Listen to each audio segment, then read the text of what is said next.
Let's look at another type of naive Bayes, Gaussian naive Bayes, which works with continuous data. Instead of words like free or win, we now deal with real numbers, such as tumor size.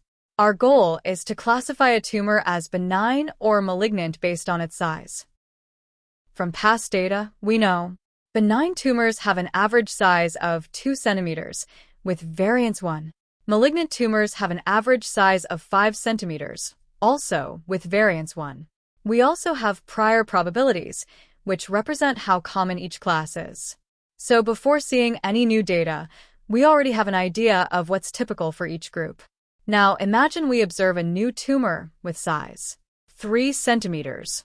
The question is this tumor more likely to be benign or malignant? To answer this, we use a Gaussian distribution, also known as a normal distribution. This tells us how likely a value is given a class. So for each class, we compute how likely is size 3 under that distribution. For benign, the value 3 is close to the mean of 2, so the probability is relatively high. For malignant, the value 3 is farther from the mean of 5, so the probability is much lower.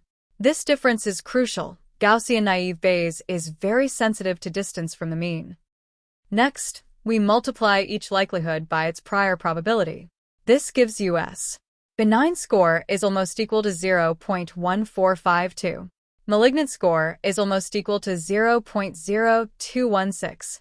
These are not exact probabilities yet, but they allow us to compare the two classes. We simply compare the scores. Since the benign score is much higher than the malignant score, we predict the tumor is benign.